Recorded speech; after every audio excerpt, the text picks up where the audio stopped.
thank you all for joining us tonight. My name's Laura Carfang. I'm the Associate Director and Founder, actually Executive Director and Founder of survivingbreastcancer.org. We are a 501c3 nonprofit supporting those diagnosed with breast cancer and their caregivers from day one and beyond. We focus on content, which takes on forms of weekly newsletters, weekly podcasts, we do webinars and virtual meetups. So even before COVID, we were prepared to be online because we really want to meet not just the people locally in our communities, but really extend the reach and services across the US and even on towards Canada. So we've been growing, and I've been so thankful and grateful to have crossed paths with Dr. Carol Weaver. We met, I think, online maybe about a year ago, and you were on our podcast, and you were one of the first women who just kind of blew my mind away in terms of exposing me to the word of curiosity and wonder. And a lot of times when we're diagnosed with cancer or any type of disease, you know, it's really easy to kind of fall into like the little pity, woe is me, and why did this happen? But then all of a sudden, after talking to Carol, it was just like, gosh, there's so much joy to be that we can have if we just kind of opened up our minds and we're more in tune with the opportunities and beauty that are presented with us. Yes. Pies to Die For is my third book. And the purpose of this book is to speak to people who have terminal or chronic or metastatic illnesses, that there is still a way to have a vibrant and joyous life through certain psychological and spiritual actions. And I've created the book to, as I think Laura said this, it's an arsenal against those emotional traps that I got into, maybe not everybody does, when I got the diagnosis that I had metastatic cancer in 2016 in my back. So it's an arsenal of antidotes, so to speak. Now, why is it called Pies to Die For? Well, I knew I was going to talk about grief and self-pity and panic attacks and all the things that happened to us, or happened to me anyway. And I thought, this is going to be so sad. Why don't I show something else about loss and how people deal with it? My husband is an art appraiser, and this is how he makes a living.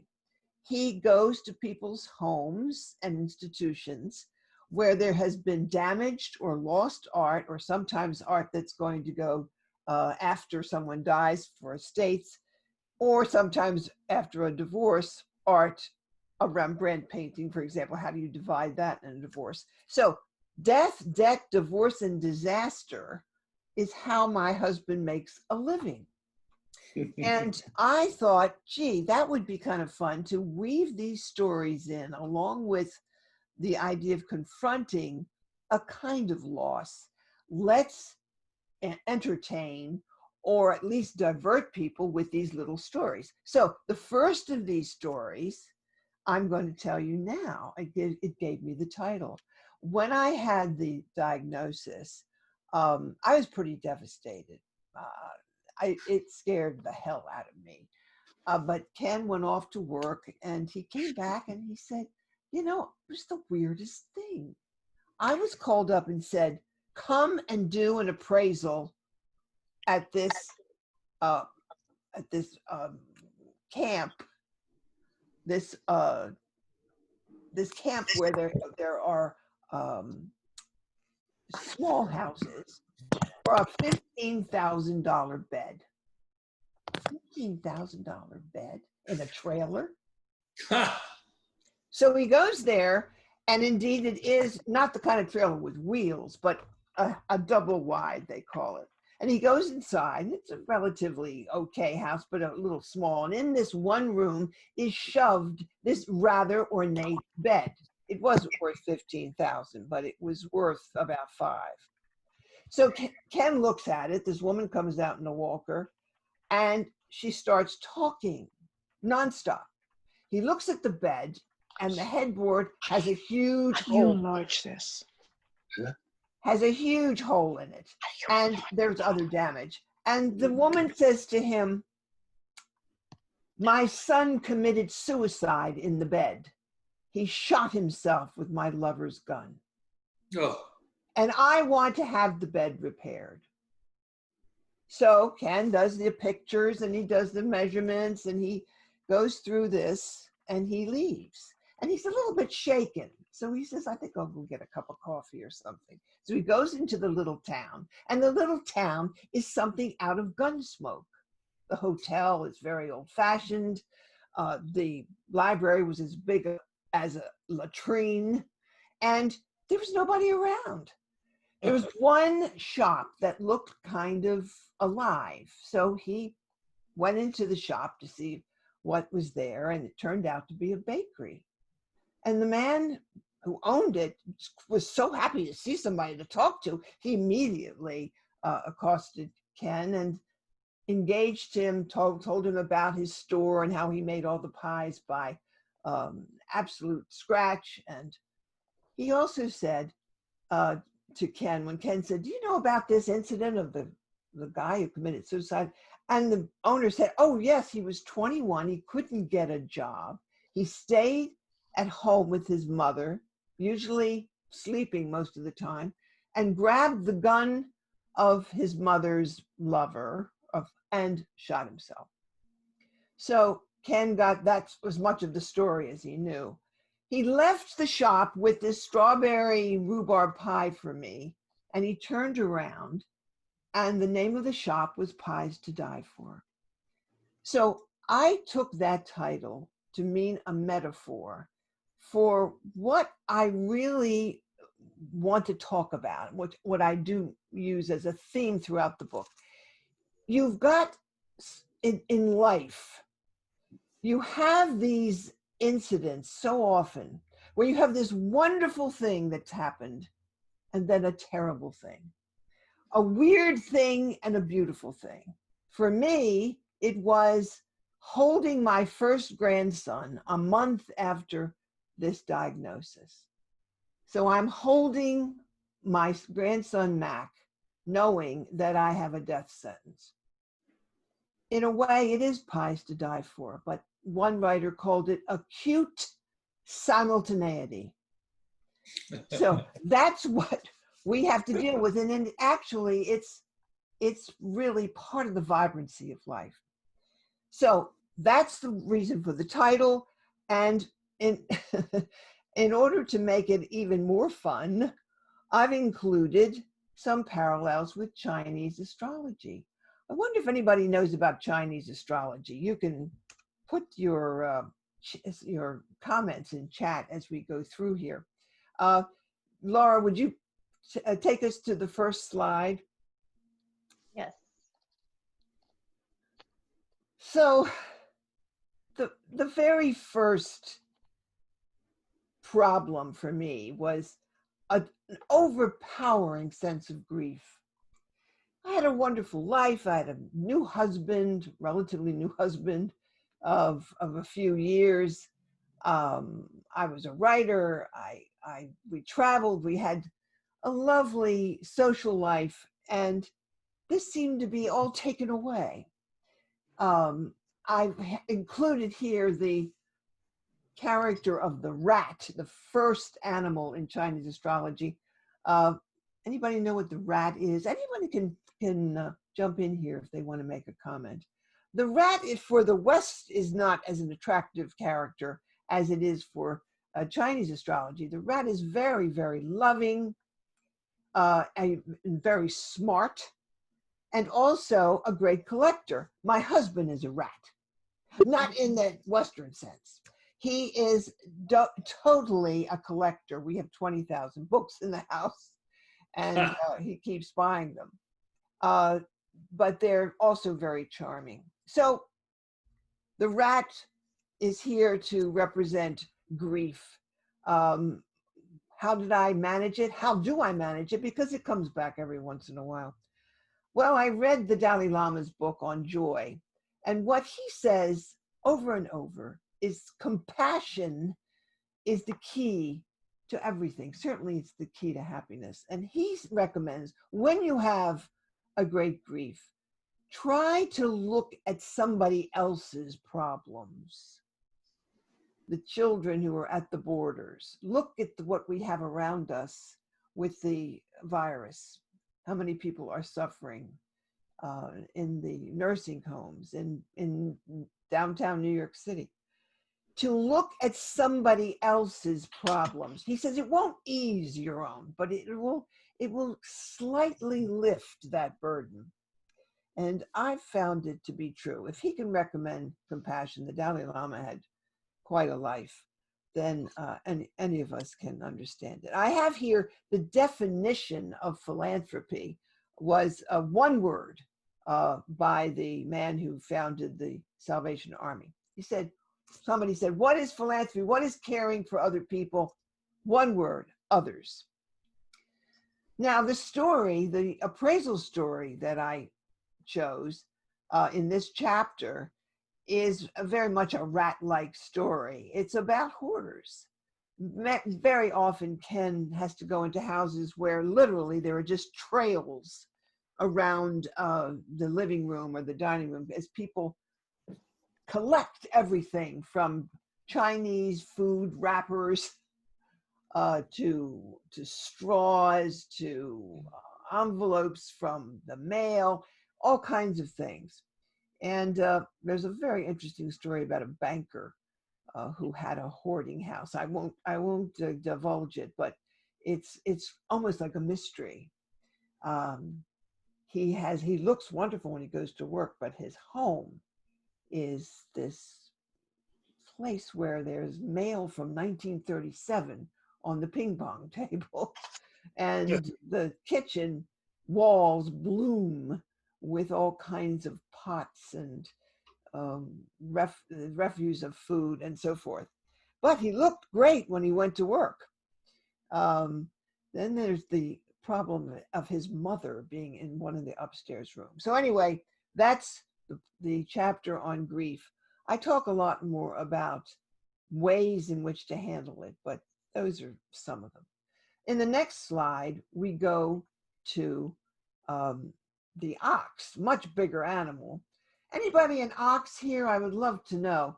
I worked with an ox for 10 years, and she was wonderful, very stubborn. Once she had an idea, don't mess with her. And they're definitely right wingers in many respects, but they're kind and they're kind, and they keep to their words. Now, self-pity is a kind of sister of grief, or certainly of depression, and I went into that too, but I found that there was a great antidote in thinking about myself as not just a woman with metastatic cancer, but many things. Mark Nepo's books have comforted me over the years. You're not just the wound, or you're not just the lost job, or you're not just the lost lover, or whatever your sorrow. So I started thinking about all of the things that I am. An excellent rock and roll dancer, a very nice grandma, a writer, a good traveler, a philosopher. So Mark Nepo's recommendation to think of yourself as much more than that thing which is bringing you down got me out of self-pity. And then this is another theme that goes throughout my book, all my books, is I really believe that if you find the art, and I don't care what it is, whether it's architecture, painting, sculpture, music, but I'm thinking particularly of the visual arts, you will find healing in that selection. Now, you got to know what you like. This is not just taking an art course and letting somebody else tell you, but to find in art those things which heal us, which speak to our insufficiencies, or even in this sense, to understand how an artist, so many of them have such difficult lives. Look at Vermeer, you know, the girl with the pearl. He had something like 15 or 16 children. He couldn't keep painting to feed them and got so depressed that he finally died at 36, I think it was. Of course, Picasso had his blue period, which was not only poverty, but he lost dear family members. Frida Kahlo was hurting, was in pain all the time. And she said, I'm broken, but I'm still alive because I can paint. So many artists still give us beauty despite the fact that they are not feeling well, that they're not healthy. So self-pity was the second thing. The third thing, I think the next slide talks about depression, right? Yes. Now the tiger. My first husband was a tiger. Anybody a tiger here? That's a wonderful sign too. They're all wonderful. He was quite a leader, very intense, very, very, very courageous, truly, and bossy. Now the tiger, if you have a tiger in the house and any part of any family member, you will never have a fire. That's what Chinese feel. That's a good thing. It's a good insurance policy. So once you go through grief and self-pity, and once I did, I went into a depression, and there's been so much written on depression, so much. So many famous people have suffered it and wrestled with it. Andrew Solomon's great book about the black dog of depression is the best, I think, one of the best discussions of it. But anyway, what's the antidote? Getting physical. I want to sing that song. Getting physical, physical. Whether it's yoga, dancing, running. I go to physical therapy. Maybe that's cheating, but I do find that when I finish, I stand up straighter and I feel better. Comedy, collect the things that make you laugh. Funny movies. I have Romanian generals in here because there's one very funny, I think it's very funny story when Ken was doing the appraisal for the Romanian government after the coup, when Ceausescu was shot with his wife and son. A horrible, horrible scene. Then Ken had to appraise all of the stuff that Ceausescu had in his jet, all the artwork and so forth, to return the money to the country, cash. And so that's what he did. And when he was at the airport, he was going back and forth all the time. He met these guys with all the decorations on the hats, the generals, and they were terribly fierce looking. But at some point, they called him in, scaring the hell out of him, to ask him about the possibility of American men. Do they like cotton or blend in their underwear? They wanted to get into the capitalism of the United States. But so anyway, the stories that I tell in this chapter are hopefully some arsenal against depression. Okay, the next slide talks about the rabbit. I had a boss once who, in fundraising, who was the mildest mannered person, but she was very good with donors. And the rabbit is a sweet sign. For me, though, the problem with this chapter is rather personal. In fact, it's very personal. I felt after the diagnosis, my husband didn't want to have sex with me anymore. And I thought, oh, it's because I'm going to die. And he doesn't want to be associated with that. So I became rather sad and went to a friend named Sheila Pearl for counseling. She's a professional therapist. And what she told me, that was several years ago, stayed with me forever. She said, thoughts are things. when you have a critical thought against your husband, he feels it. So try to get rid of those thoughts, number one. Number two, only connect whatever the connection is, whether it's sitting side by side watching a movie, watching television, sharing a joke, taking a ride in the car and stroking his head, whatever you can to reassure him that there is still this connection between you. As I went on in time, I found out that it was really because of my husband's health issues more than my own. The other thing that helped me was comparing myself with others. You can have a husband who's great in bed, but is terrible to you in every other situation. You can make your choices. And I'm glad I've stayed with my Ken. So the next slide is thoughts of death, which of course is not a surprise. Probably the meanest one. What helped me, and Laura referred to it, I got so interested in magic. I became interested in the mysteries of life. Einstein recommends that, says if you're not interested in mystery, you're dead. So I pursued the best magicians I could find, not the Las Vegas ones, but the ones who really, really do absolutely transport you with their skills.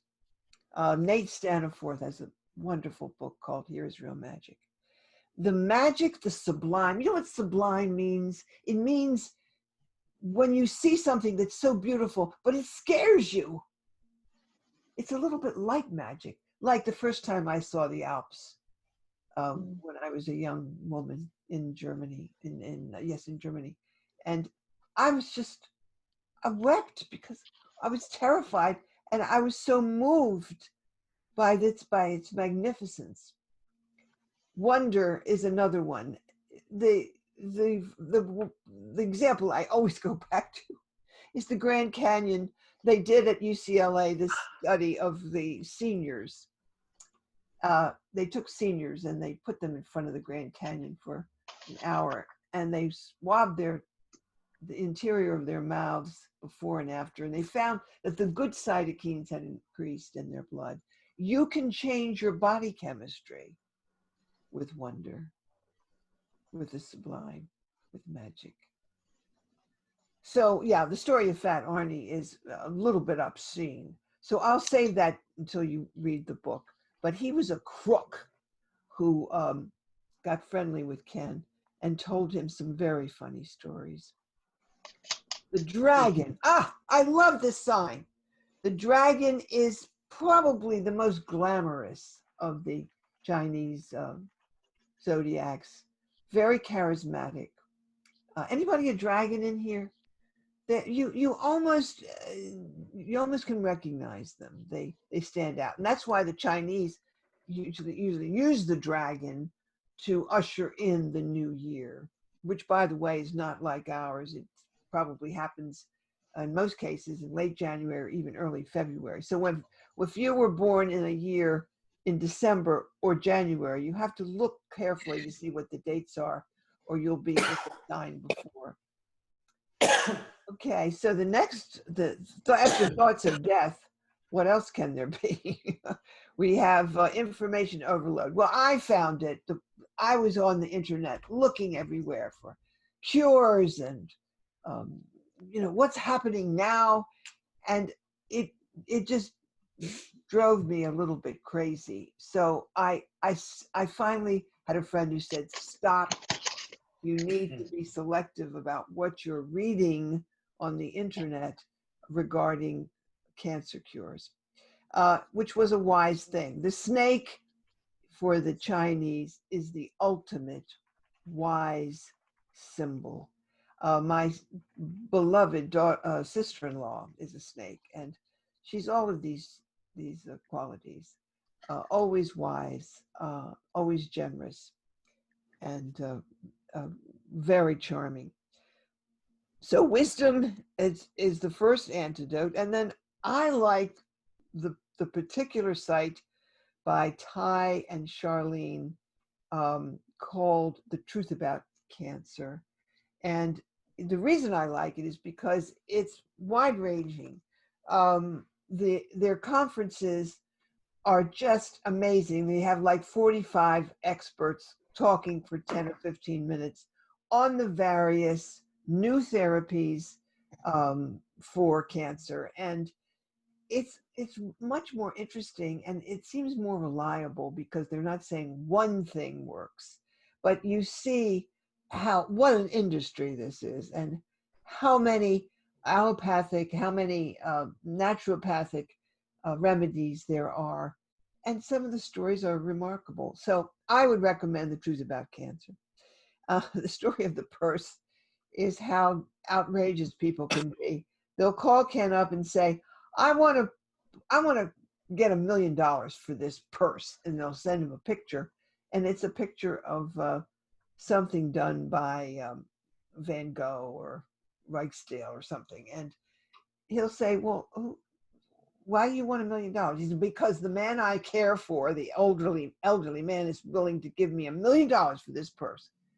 And Ken said, well, who did this purse? And she said, I did. He said, and you're going to charge him $1 million for this? And she said, well, that's what he wants to pay. And she said, don't you think that's okay? And he says, well, the art market is whatever the buyer will bear. And she said, would you put that in writing? And he said, no. So there are all kinds of people out there trying to elevate their art objects. So the next slide is about the panic attacks.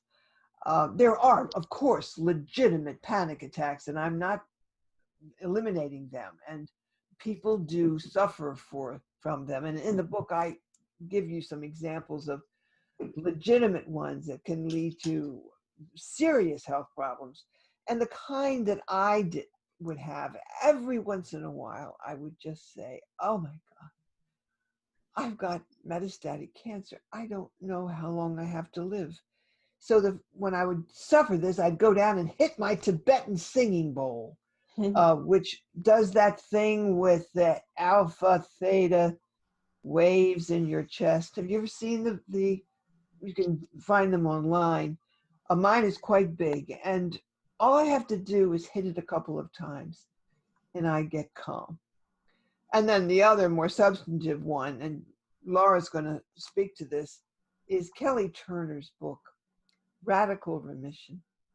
It took her 10 years to write. She talks about the 10 key elements in people who survive stage 4 cancer. So Laura, would you speak to Kelly Turner's book? Yeah, absolutely. So this was, again, one of those goosebump moments when I was looking through Dr. Kara Weaver's slides, because I am in the process of participating in a 2-week virtual live stream on radical remission. Lost your audio. Oh, can you hear me okay? Am I back? So she is doing a 2-week seminar on radical remission, all virtual.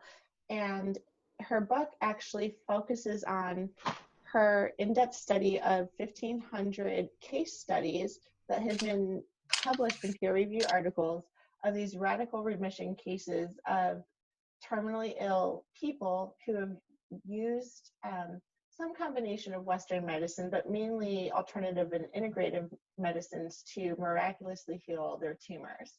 And so after studying 1,500 case studies, she focused her PhD on what are the themes that these people have in common, and has put together this book and has found these 10 reoccurring themes that all of these people participated in doing. So each day over these next 2 weeks, as part of her radical remission workshop, we are taking a deep dive, 90 minutes every night, Monday through Friday, and looking at the pillars of empowerment, the will and the why to live, like when you have a very strong sense of what that why is, the combination of hope versus hopelessness, and grounded in empirical research that people who are given hope live about 2 times longer than those who are helpless. So, it's been a very exciting opportunity to participate in this workshop with her, because it's everything from spirituality to positive thinking to nutrition and diet, and really feeling how we can heal ourselves internally because our bodies are so powerful. So yes, I was happy to see her book show up on your slides because I'm living it right now. It's just wonderful. Yeah, it does calm you down too when you see what's possible, particularly with the human mind. The horse is also very attractive. They're all attractive, but because I know people, one of my dear friends is a horse, and she is so energetic and so loving of travel. Uh, I do mention travel here as one of the antidotes, if you can do it. I think it makes a great deal of difference to widen your horizons. Mm-hmm. Okay, so with the Sunbury story is a wonderful one, about an older gentleman who marries a younger woman, and she dies before him, but her will was a surprise to him. I talk about legacy in the book throughout, and what happens with that legacy. All right, so the next one is oh gosh, I'm a sheep. I hate that. All these other wonderful animals. Hey, so am I. Oh, William, welcome to the Sheep Goat Club. When everybody else is a leader and they're artistic or they're energetic, whatever. But I don't think I'm mild-mannered, shy, kind, and peace-loving. But um, anyway, the sheep, William. This is one of the reasons I'm fond of you. I'm drawn to you, right? Because yes. Well, we're compassionate and generous. Yes, very much so. Love the country. Yes. I've read some descriptions saying that sheep are freeloaders. They get to stay at country houses. Anyway, one of the big qualities about the sheep is that they look good in clothes. So anyway, loneliness, a big factor for a lot of people, and particularly now with this pandemic. My God, people are really suffering from this. I read studies that said that loneliness is more dangerous to your health than diabetes or smoking 15 cigarettes a day. Huh. So there's some people who say there's an epidemic of loneliness. God knows at this point probably it's expanded, but the solution for me and for many is the intention driven life. I love David Brooks' book, The Second Mountain, and this goes with Dalai Lama's book as well, that if you have an intention to do something good, and that's David Brooks in The Second Mountain, for other people, it will keep you alive. My project is this book because I'm hoping it will cheer people, inspire people, give them comfort. But it can be anything. It can be raising money for your local church, or painting, or doing something where you're going to give the works to a school. Trying to do something for others is the second mountain, according to David Brooks. The first mountain, we're doing it for ourselves. The second mountain, after the valley, after some sorrow, is the place where we are happiest, if we are focusing on the welfare of others.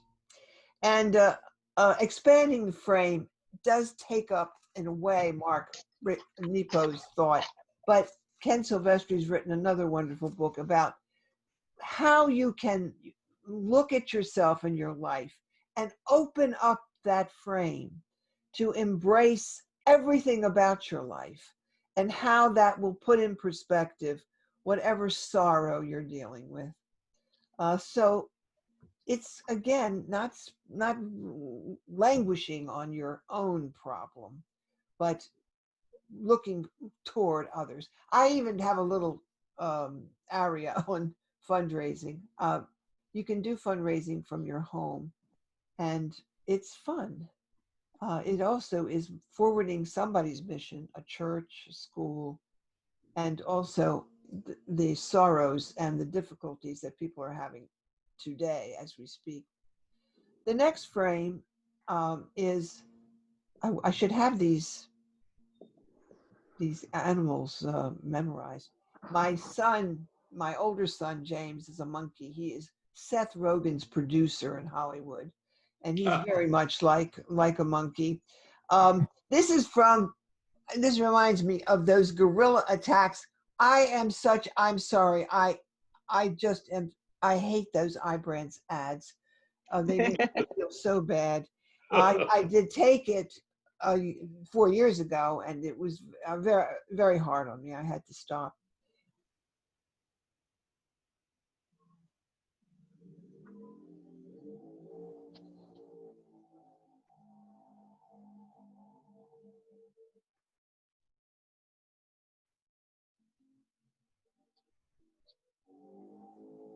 Stabs you. It just, oh, where did this come from? When you're perfectly fine. Well, what I do is I get out my old photographs, the ones that are not on the phone, the ones that you put in a wicker basket, and say, I'm going to make those into albums. But I do it because it reminds me how rich my life has been. And it's a ramp into gratitude. And if you're grateful for what you have or what you have had, I think that you get an armor that's impossible to penetrate. Being grateful is such a solution. Of course, music. Oliver Sacks said, music is the strongest non-pharmaceutical drug. So listen to your rock and roll music or your classical music when you feel off balance. I have the story of Fat Arnie in here. I'm very fond of that. I put it in twice.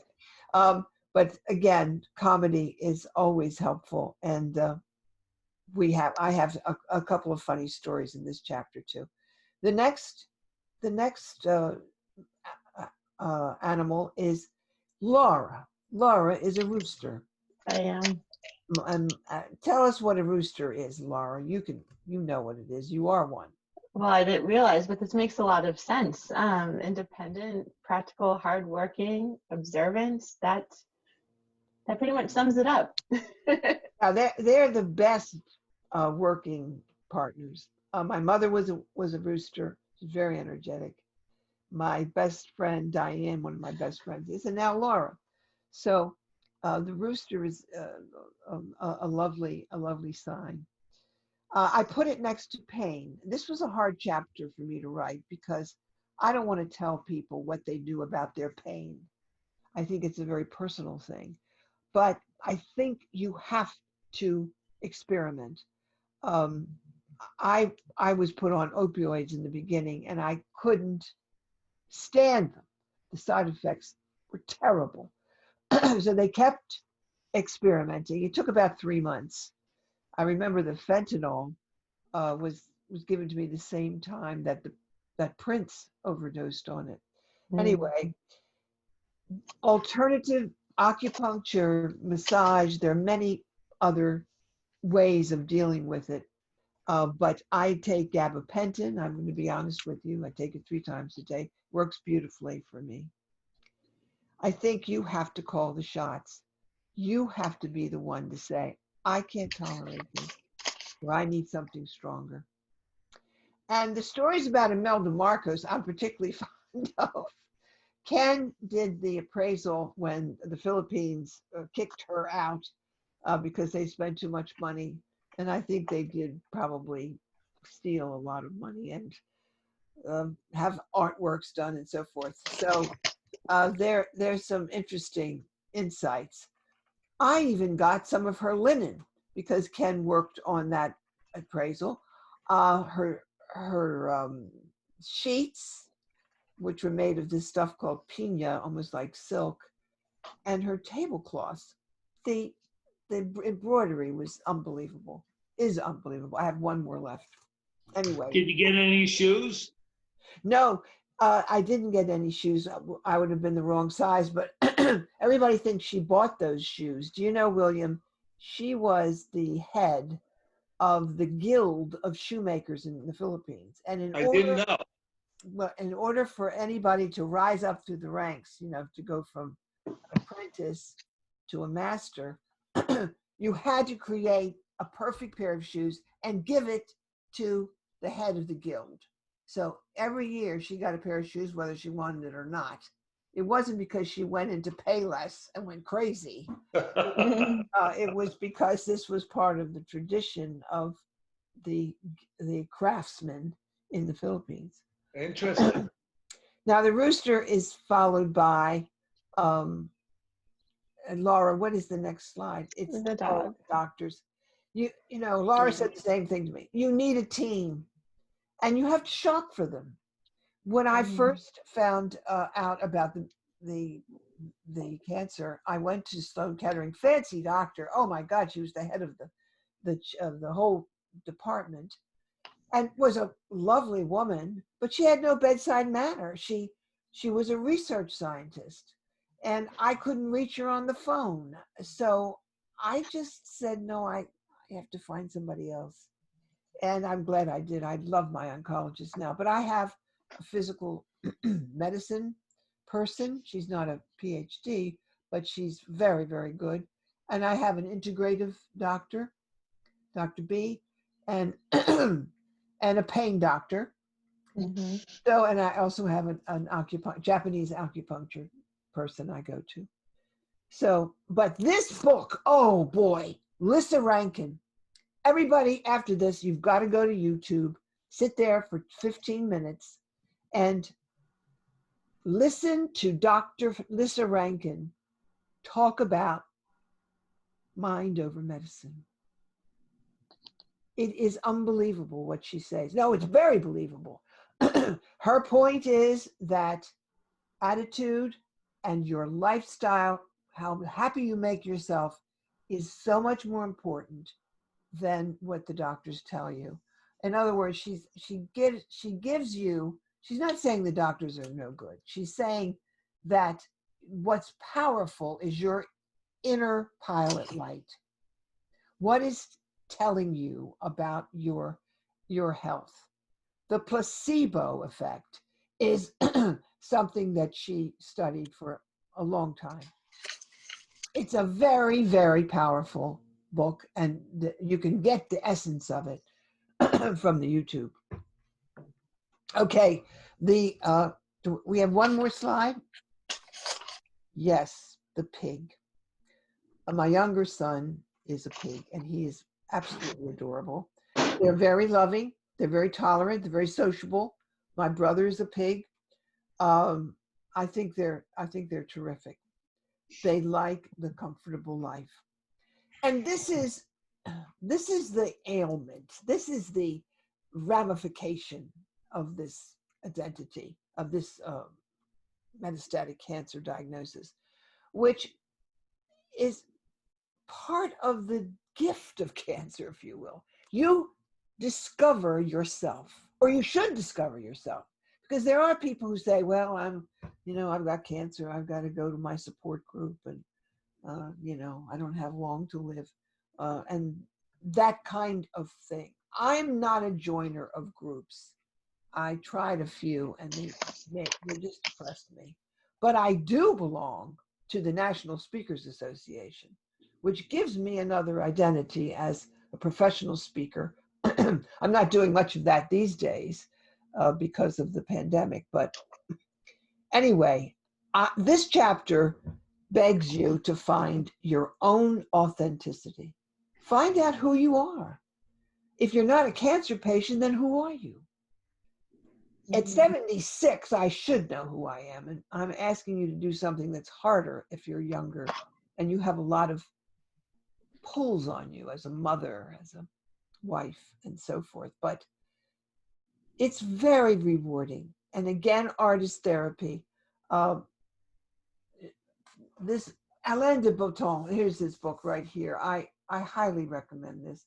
It's a very unusual way to look at art. And art, it fills in the gaps in our personalities, and it tells us who we are. So if you make it a habit to look at paintings, whether you go to a museum or you look online, or look at sculpture, and find out what moves you.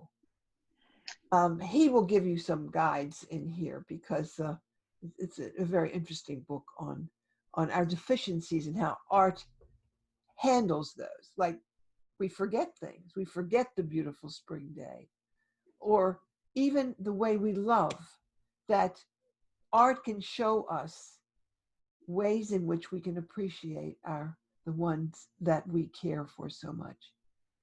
Anyway, that is the um, that is the import of this chapter, to try to find yourself through beauty, wonder, what moves you.